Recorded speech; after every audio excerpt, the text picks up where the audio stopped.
and welcome back to the YouTube channel. My name is Etta Grace, and today I am joined by Addison Horner, who is the author of Marrow and Soul. I just read it recently and I absolutely loved it.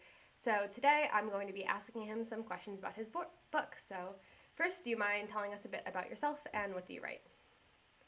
Sure. Well, thank you for having me, Etta. I really appreciate being here. My name is, as you said, Addison Horner, and I write fantasy, specifically young adult fantasy right now, but I'll branch out as well. In addition to that, I also write short stories that I publish online, and I also do line and copy editing for indie authors.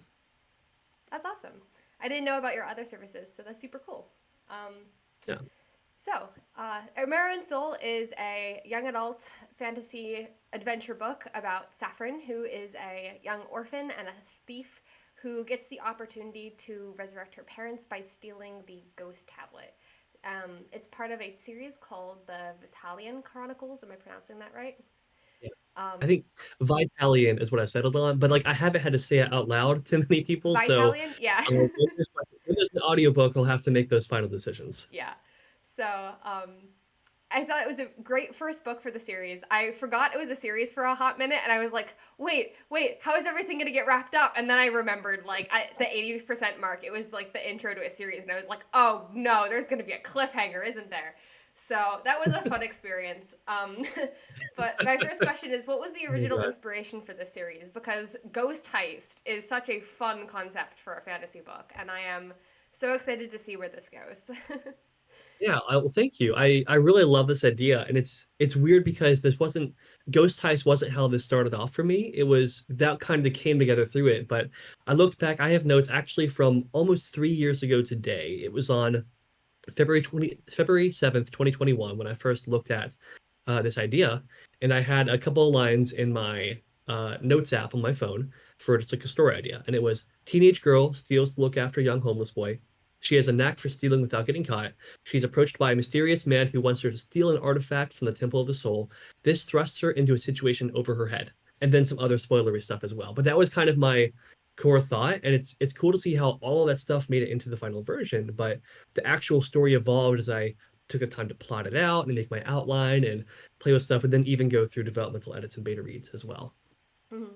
I love seeing how like the first draft always has that core spark and you never want to lose that core spark. No matter Yeah. how messy the first draft is and no matter how many edit it has to go through, like the core spark needs to still be the thing driving the story at the end. And I think you do still capture that. I think Saffron's story is really it's really compelling. I really loved her character.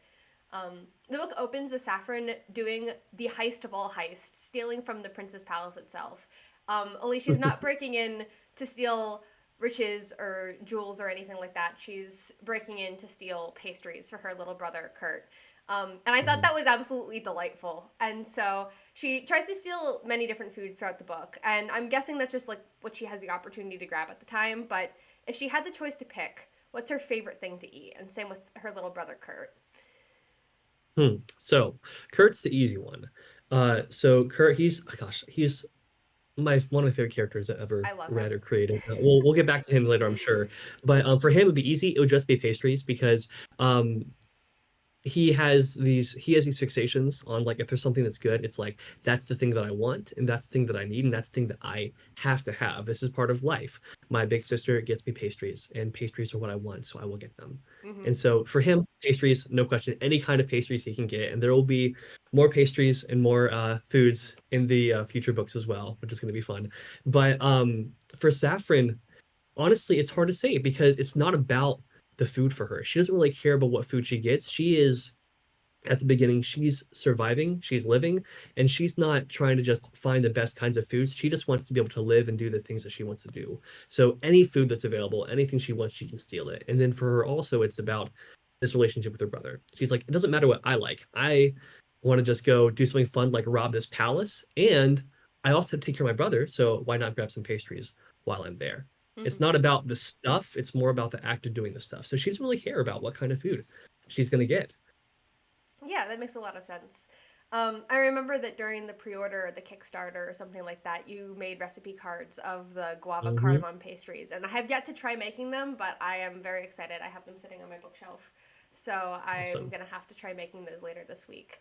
Oh, Um, awesome. but I was waiting to make them until I finished reading the book because I wasn't sure if there were spoilers. But I was very excited that the actual recipes from the book were included because that's one of my favorite thing about fantasy Mhm.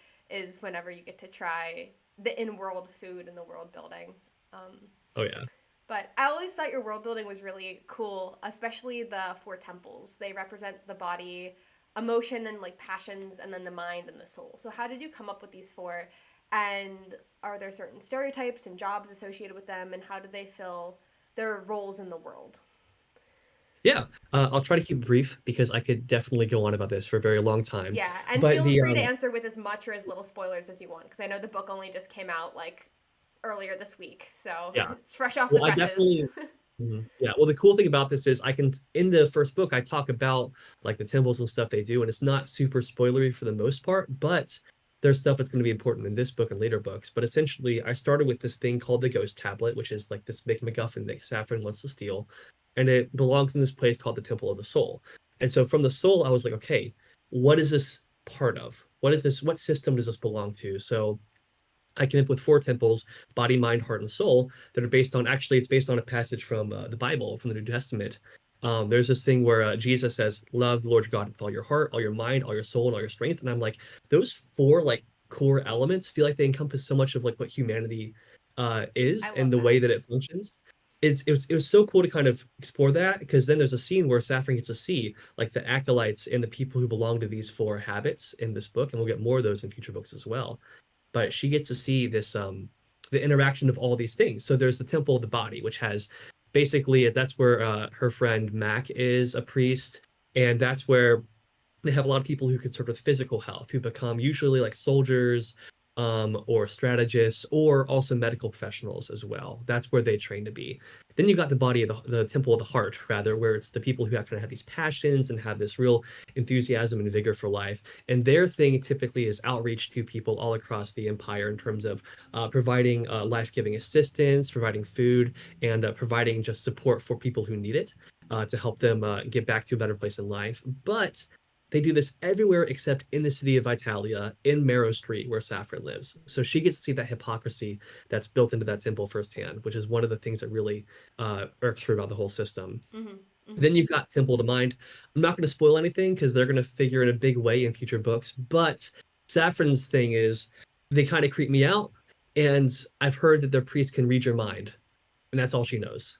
And that's all we're gonna leave there Okay. for the Temple of the Mind. And then there's the Temple of the Soul, which has basically these priests who Saffron is trying to infiltrate this temple and figure out what their deal is so she can steal their magical resurrecting tablet. And what she's going to learn is the way that they synthesize all these different parts, the body, the mind, the heart, into the soul, is going to be a really interesting part of her journey as somebody who's interested in living ferociously and being alive, so to speak. That's so cool. I didn't make the connection to the Bible verse, but I'm Mm-hmm. Christian and Catholic as well. And so Mm-hmm. I think subconsciously I recognize that. I thought like, oh, this is such a cool world building system. Like that encompasses like humanity so well, and I can't believe I've never seen this done before. Like that's such a cool way of world building, and I can't believe I didn't make that Yeah, connection before. So thank you for pointing that out to me. That's super cool, totally. and I'm so glad that you pointed that out. I can't wait to see Thank how you. it's developed in the future. I'm glad that we got to see a little bit of the temple of the body, or the habit of the body, and Hmm. her friend Mac in the book. And I'm curious to get to see more of the temple of the mind. I am so intrigued now. Hmm. Because I was always like such a studious like book nerd kid growing up, and so like as I was reading this, I was like, oh, YA, like sorting systems, like the four types of benders in Hmm. Atla, or like Hogwarts houses, or like the Divergent groups or whatever. Like which Oh one yeah. would I be in? Like that's the first thing your head goes to, and I'm like, oh, Temple of the Mind. I'm like the book kid, and so I'm super curious to see how that all plays out in the next books. I actually did make, and I haven't released this yet, but I did make a quiz for Oh, of this course, that that's I'm going to great. be releasing at some point. Once I get the formatting and the platform right, I'm going to be releasing this quiz for people to figure out which habit they belong to, which has been and there are even some Easter eggs and stuff hidden in the quiz, which has been really, really delightful to That's create. so fun. I'm so excited for that. Um, that kind of leads into my next question of Saffron's reason for investigating the Temple of the Soul is unorthodox to say the least. She's Hmm. trying to steal Yeah. something from it. But we meet a number of her people who become her friends, and Hmm. some enemies and rivals, and all the different acolytes and applicants in the Temple of the Soul, who are trying to get there through like a kind of like a college admissions process. It reminded me very much Hmm. of the SAT. There was one girl who was like, "I have 22 letters of recommendation," and that just threw me back Yeah. to like taking the SAT. Oh yeah. So I knew most normal people try to join the temples. Like, what exactly does that look like to the rest of the world, and what are their motivations to getting in?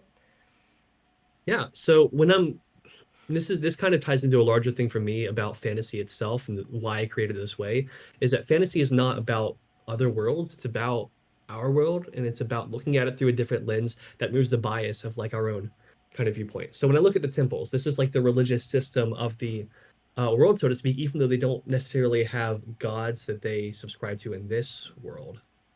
They still have this religious system, the system of some kind of faith and belief and adherence to doctrine.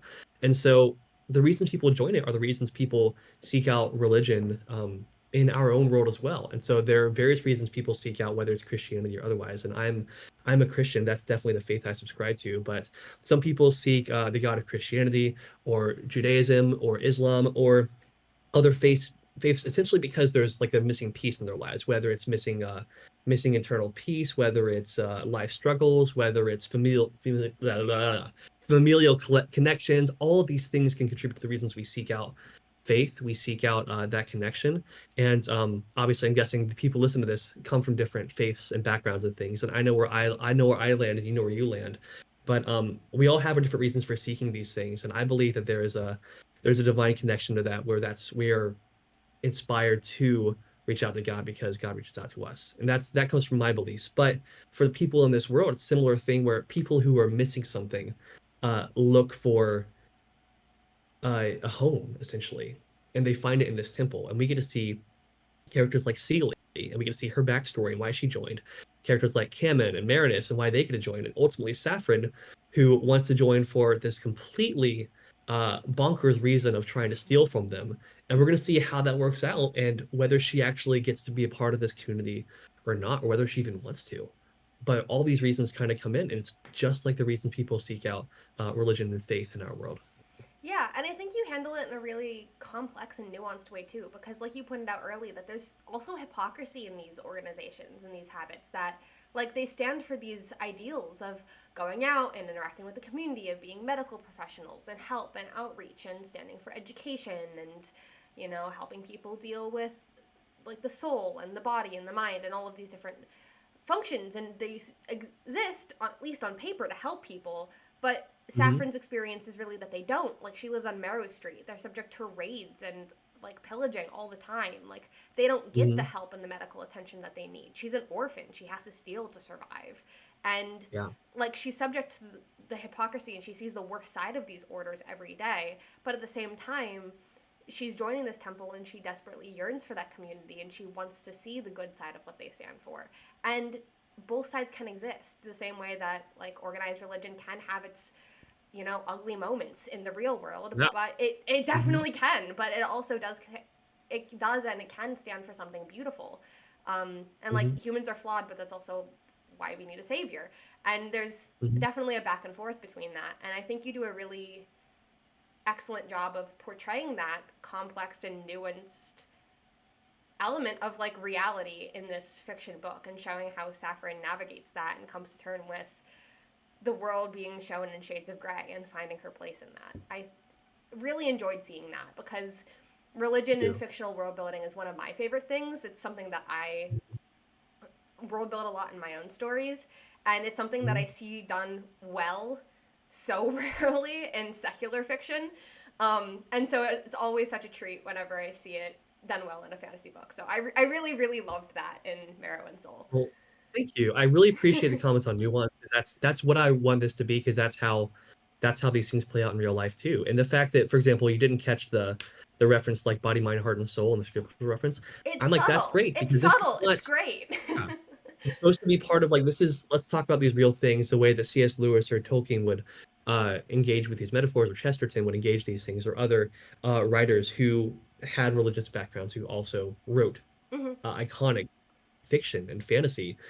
They engage in stuff in a way that is just really interesting and makes you ask questions and makes you want to engage with it, not in a way of just like, let me figure out where I'm wrong, but in a way of like, let's talk about these things and let's learn from each other and let's see what happens when we explore what our faiths really mean. And that's what Saffron has to do in the story, and that's what she and her friends will have to keep having to do as the story progresses in future books as well, in a really, really fascinating way. Hmm. Yeah, and I think it's great because it's subtle too, is that it's something that anybody can appreciate and come to regardless of their faith. Like, I'm a cradle Catholic. I Yeah. went to church every week and I teach CCD. Like, there's no reason I should Hmm. have missed that.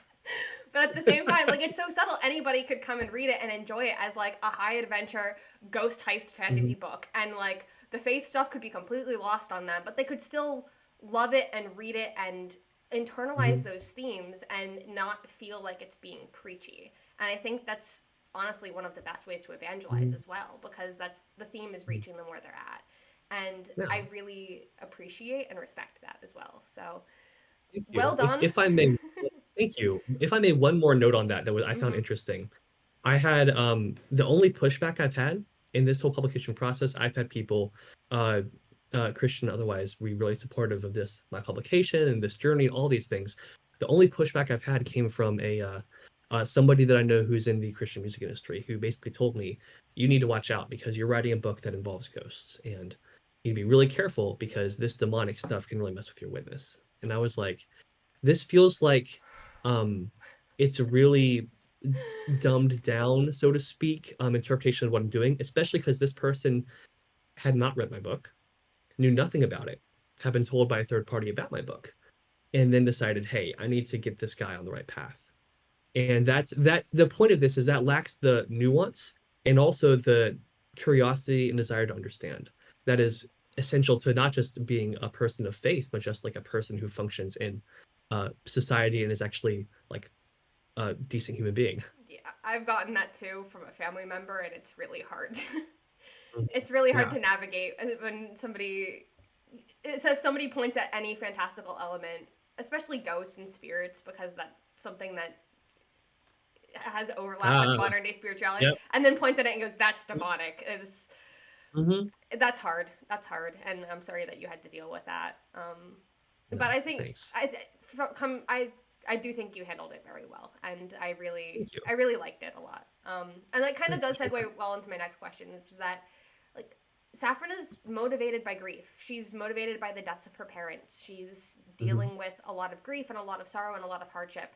She's the sole supporter for her little brother, and they're in constant threat of starvation, and they're under attacks by the red caps or white caps, who are the Hmm. guards who patrol the city. And there's a shadowy figure who's like threatening her and saying like, you need to steal this thing or else.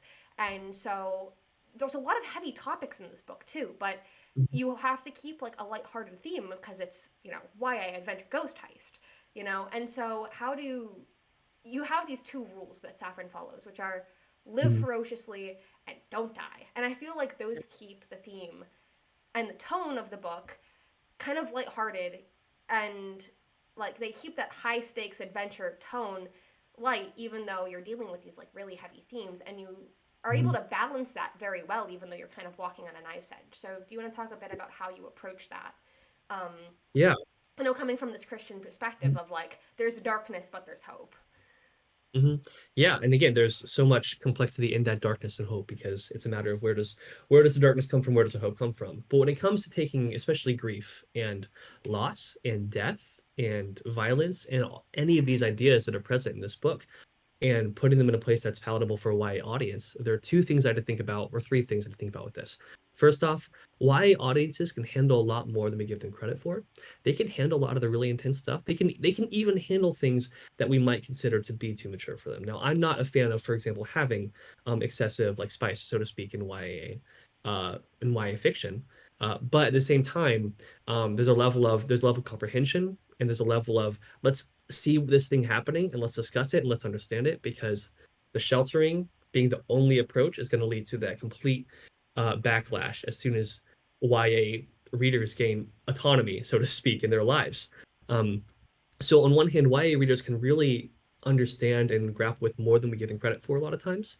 Another piece of this is that YA readers, especially like 13 to 18, are really interested in characters' interiority, what they're feeling, what they're thinking, how they're experiencing the world, because they are themselves also learning to experience the world in that way. They're not just doing what their parents tell them or ignoring what their parents tell them. They are trying to process this stuff and make sense of how they function in a world. And so seeing Saffron deal with all of these heavy things and all these threats in by grappling with it within her own mind and thinking through and feeling these things and expressing those emotions and seeing other teenagers' emotions and things.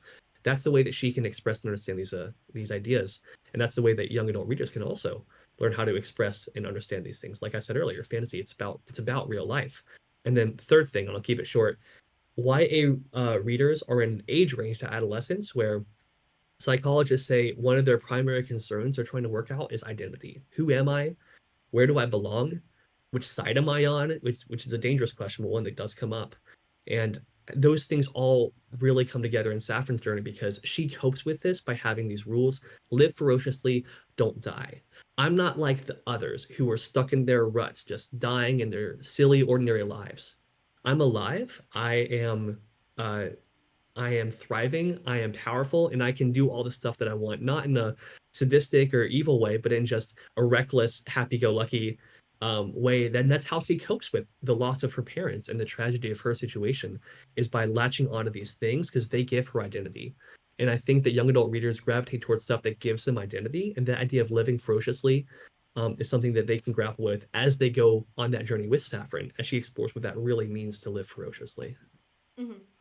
I really like that, especially what you said about like young adult readers can handle more darkness than you give them credit for. Mhm. Because Yeah. I think a lot of young adult readers are going through a lot of darkness. Like just because a teenager is a teenager doesn't mean that they're not experiencing the world's heart. They just might not have the Yeah. vocabulary to like articulate it. Like they're learning to grapple it with that Mhm. they don't have that kind of experience. Life Mhm. experience. Like the worst day of their life might be that day just because they don't have that much life to Mhm. compare it to, you know? And so, like, Saffron's journey is, I think, a way of, like, being able to process that. And I really like Mhm. the rule live ferociously and being able to, like, get outside of your comfort zone and take risks and, um, Mhm. push it as far as live ferociously, but back away as soon as it comes from don't die. Because Yeah, it's a I was balance. always a very like cautious and like Mhm. strategize and like my life will start once high school is over and I can get to college and like my Mhm. life will start once college is over and I can get out into the real Same. world kind of kid. And I think living ferociously is a rule that I could learn to take to heart a little bit Mhm. more. And so I think that's a really good perspective for her to have, especially where she is on Mary Street. You need to live ferociously. Um, Mhm. so Oh, yeah. um, her relationship with her brother too is also a bright spot in her life. You've Mhm. talked a little bit about Kurt before. Do you want to introduce him um, Yeah. and a little bit about him and how you approached writing his character? Yes. So Kurt was a character it took me a long time to figure out, but there's one scene in the book that I'm going to highlight to introduce him because there's a scene where Marinus, one of the other applicants in the temple with her, is asking her tell me about your brother, and Saffron says, well, he's different. He's got this condition where he's kind of developed differently, and he isn't like can't think as fast or move as fast or process things like other people can. And Marinus says, no, you're telling me about other people. Tell me about Kurt. And so Saffron introduces Kurt, and she says, hey, he is a happy, bubbly kid. He loves dancing. He loves pastries. He loves cuddling. He loves hanging out with me, and he loves meeting new people. And this perspective was really important for me, and didn't actually make it in there until one of the final revisions, that conversation, because it took me so long to figure out how to express Kurt. So Kurt is a character with Down syndrome, which is not something I've read in a lot of fantasy. I don't know if I've ever read that specific condition in I've never fantasy. read it before, ever. And so he was So Kurt was inspired by my brother-in-law. So my wife's brother is he's in his early 20s. He has Down syndrome. And I met him when he was about 14, 15 or so. And getting to know him has really opened my eyes to what that condition means for people who have it and for the fullness of life they can still experience, where it feels like, oh, well, they got this less than experience. No, it's just going to be a different experience. And it's one that works differently in a world that's geared towards neurotypical people, but can still be joyous and vibrant and full of so much life, and connection and fulfillment. Um, in seeing this person as a person. And one of the reasons I didn't name it this condition in the story was I didn't want to have Kurt be labeled as just he is this, because that gives people a specific picture. I use physical characteristics, I use behaviors, I use his dialogue to help convey this condition. But I didn't want to just give him a straight up label, because that puts him in a box. And when you see, oh, that person has Down syndrome, that person has autism, that person has put your condition in here, that can automatically put people in a box, and it puts a lens and like over our eyes to view them differently. And it's really hard to take that lens off and see them as a person. And it's something that I, as somebody who is neurotypical, can't really do perfectly. But I can do it in moments. And so writing Kurt was a really wonderful way for me to explore the way that I see the people I love who have Down syndrome or autism or other exceptionalities. And so that experience was so fascinating for me, because it turned out that Kurt was just this human being like anybody else. He's got his quirks and individualities just like the rest of us do. And I think writing him that way helped him resonate with my readers. And I had beta readers and people say they just like Kurt was like their favorite part of the story, and Saffron and Kurt, their relationship was their favorite part. And that made me so happy, because my favorite part of writing this, even though I love writing the action and the intrigue and the magic and the twist and all that stuff, my favorite part was just those interactions with Saffron and Kurt, like dancing on the rooftop or going off and eating pastries at night and things like that. Like, I love those parts of the story because they're just so human. And it reminds you this is what fantasy does. It shows us the joyous things in our lives. It's one of the things it can do for us. Hmm. And I love that Saffron loves her little brother more than anything else, more than life itself. Like she will Mhm. do anything she can to protect him. Yeah.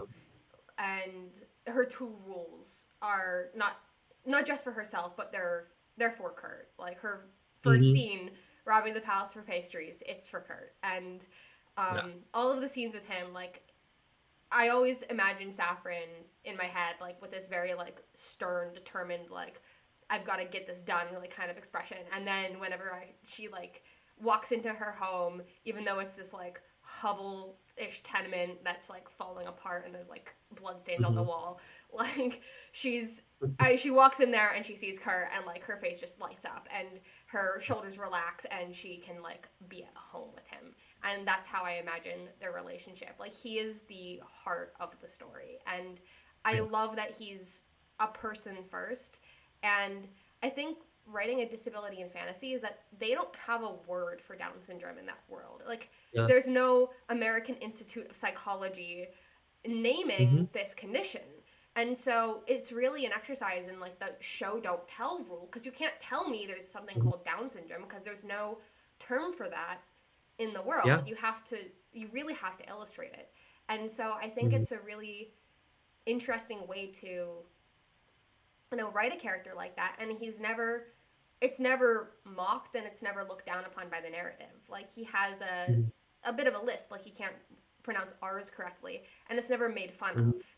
Like he might be corrected, like you have to say I am hungry, not Hmm. hungry. But like Yeah. he's never mocked for it. He's just, Hmm. here's your pastry. I am hungry. Yeah. he's Yeah. It's the just that pastry's never that's withheld until he says it right. He's given the pastry. yeah. I mean, that's something I've had to learn by kind of seeing how do people do this in real life. I'm not trying to make up a crazy system of how are people with disabilities perceived. It's like I get to see the good, the bad, and the ugly in real life, and Hmm. especially with my brother-in-law, with other people as well that I've met, and you get to take the wonderful things you see, like those expressions, like "I hungry," and how core that is to Kurt's Kurt's It's a character, joke and you get between to them. see those. Yeah, it's not something that's Yeah. like looked down upon. Yeah. Hmm. Yeah, so I really enjoyed exploring that with him, and it was just that was realizing that character needed to be portrayed in that way, and needed to have that relationship with Saffron was crucial, because originally he was not. When I first conceived of him, he did not have Down syndrome. That came on pretty soon after, but he also wasn't Saffron's brother. And so realizing all the disparate pieces of him that formed the whole that is Kurt, in the final draft, all that had to come through this exploration process. And once I realized all those pieces, including his exceptionality, then I was like, oh, he is a fully formed human being now that we got all these pieces. Hmm. Yeah, he also gets to do things in the book. He has agency. He gets Mhm. to like do Mhm. important parts that are contributing to the plot. He's not just tagging along for the ride. He's not just something that Saffron has. He's not like a MacGuffin, in the background. He's an Mhm. active character. Yeah. So I'm excited to see his role in book 2 and 3 as well, and how he grows Mhm. now that um, in book 1, Saffron really had to carry. At the beginning, Saffron had to carry part of the plot because she was like exploring the Temple of the Soul, and there were like conditions and things going on, and trying spoilers and stuff. But I'm excited to see where their relationship takes them in books 2 and 3. Yeah, me too. And I'll let you know I finished drafting book 2. It's with my editor now. And book 3 is about a third of the way through. And so I'm very, very Very excited to get excited. these things ready out in the world. And I also will tell you, this is not a trilogy. This is a 4-book series. Oh, And okay. so I have it's been going to mistaken. be, and I am really excited because I don't feel compelled to write a quartet, I guess. I knew I would kind of have to because I had there's these 4 temples, 4 tablets, all these things. But in writing it, I was like, there's enough story here where it has to be this way for the arc of what happens. It's not going to fit in the typical YA trilogy because there's going to be a lot of these movements, a lot of these downswings and upswings that are going to require this much space to explore the story. So I'm Hmm. so, I'm so not gonna freaking complain excited. about more books to meet Saffron and Kurt and the friends. Like, yeah, more for me. Good. So I have another couple fun questions. So Uh-huh. animal companions. There are Lucerans. Please tell us all about the Hmm. Nightlight. I love Nightlight. I love the Oh Lucerans. They my are so gosh. fun, and they were in all the marketing, and everything. So please tell us all about how you came up with these delightful little critters. Oh my gosh, Lutherans are so fun. Originally, Lutherans were going to play in my first draft, they were much more minor of a role. The idea was they're going to show up in the whole second act during that story at some point, and they are basically part of an obstacle in Saffron's journey. And over the course of the journey, she ends up taking one of these Lutherans and uh, play a pretty pivotal role in a lot of things that happen in the last act of the book. But as the story developed, I realized, wait, my alpha reader and my editor, my beta readers are like, we love Nightlight. And I was like, I'm not like, I like animals. I do love animals, but I've also been allergic to animals all my life. And so that's made interacting with them very different, although you might have heard my dog barking earlier during the recording.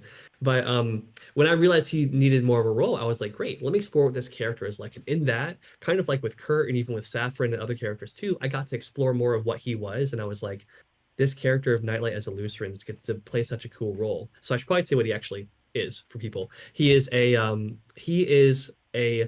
puppy lizard hybrid, essentially. So he's like 20, 25 pounds, a couple feet long, got a really long scaly tail, big happy forked tongue hangs out of his mouth. He is completely black with black scales, black skin, uh, bright blue eyes, and lightning that he can emit from his scales whenever he is frightened or anxious, or just when he wants to. So he is exploring this character and creating this idea, and then getting the artwork for it was just so deliciously wonderful. I got a couple of first drafts from an artist, and then I had my actually a cousin of mine who's also a whiz artist design the final art for him, and I was just blown away by like this is Nightlight, this is a Lutheran. It made me so happy. I just love that it's a little biodegradable, not biodegradable, bioluminescent, Yeah. bioluminescent little critter, and that you called it Uh, Nightlight. It's just such an adorable idea to me, especially since a big theme with Saffron is that like I'm comfortable in the darkness, and the whole thing with the mhm. Temple of Yeah. the Soul is like we follow the light in order to find the truth and everything. And there's like this big Hmm. light and dark theme, and she's like Oh edgy yeah. street kid, like I thrive in the dark. I am the Batman, all this. And Exactly. and her cannibal companion is named Nightlight. And when I realized that her friends named it Nightlight, and she's like, I don't want this thing. Get it away from me. And then she begrudgingly accepts this thing called Nightlight, and Kurt just is like, this is mine Hmm. now. It was just so adorable, and Saffron being a curmudgeon about it was just absolutely adorable to me, and I could not stop laughing over it. Well, thank you. It made me really happy. Again, that's kind of stuff I love writing. It's the human stuff of like we got a puppy 2 years ago, and that definitely influenced my experience. I've been allergic to cats and dogs all my life, and so getting a hypoallergenic dog Hmm. and living with her for the last 2 years has been such a crazy experience. Her name is Joya. She is 9.5 pounds, and she is the most adorable puppy I've ever seen. Uh, I've if you ever see my stories, I sometimes post her on my Instagram stories. So if you ever catch a glimpse of her, she is Amazing. Yeah, I had a cat, but cats are fairly aloof, and so I tried to put a dog as an animal companion into Runaways, but like a loyal dog that's by Hannah's side the whole time. But I kept losing track of this pet, and I could not keep track of uh, it. And so at some point, I was just I like, I'm know. throwing this dog out of the story and giving her a wild animal that'll just like pop up and pop out whenever I need it to be in Oh the my scene, gosh. pop up, and then whenever I need it to be out of the scene, it'll pop out because it's a wild animal and it'll just scurry off. And so now there's a weasel named Kit Kat. Um, I did the exact same thing. And this happened in all three of my first drafts so far. I I'm cannot writing a keep scene and I'm track like, of the oh pet. shoot, where's Nightlight? Where'd he go? He disappeared.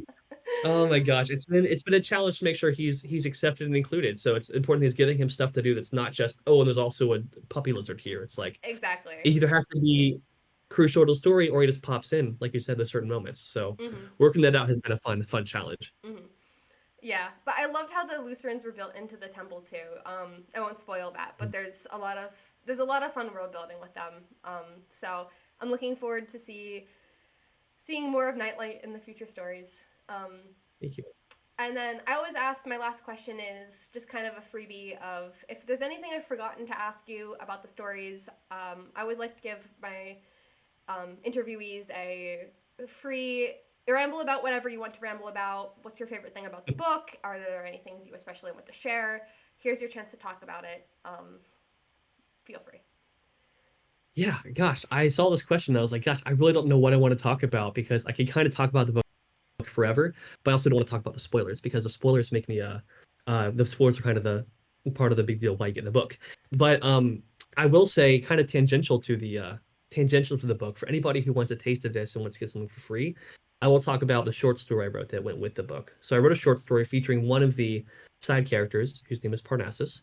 And it's about kind of his background and his history. And writing this story was so delightful for me because you get a taste of Saffron's world from a different perspective and you get a perspective of this guy who all he wants to do is bake, and he's being forced into a world where he has to make some different choices, and it made me so happy. So if you're thinking this sounds interesting, I want to read this, I want to learn more about it, please shoot me a message, shoot me a DM or an email. I will very happily send you a copy of this short story for you to read, because if you're thinking, is this a story I want to get into, I'll let you see some for free and decide for yourself. Awesome. Thank you so much. My last question is just kind of a general what do you have coming up next, and where can people find you in your work? Yeah, so I've got and this book is out there now. It's on Amazon, Barnes and Noble, working on like website sales and local retailers as well, which is going to be cool. My Instagram is at Addison Horner author, and something really cool I enjoy also doing besides writing is editing. And so I do indie author edits. I've worked with several clients over the past year since I've started. It's been a wonderful experience, and my time slots are filling up for this year. But if you're an author who's looking for an editor who can work with your stuff and really engage with your passion and help your story reach its fullest potential, I would absolutely love to work with you because that is one of my very favorite things to do in the entire world. So that is what I'm up to. I'm writing and I'm editing my website. I don't know if you'll remember it. It's avocadotreepress.square.site because I don't have the domain set up yet. But all of my information is there. If you go to my Instagram at Addison Horner Author, I'd love to chat with you about books, editing, whatever else comes up. Awesome. Thank you so much, and thank you for taking the time to talk with me today. Yeah, it's been a pleasure. Thank you, Etta.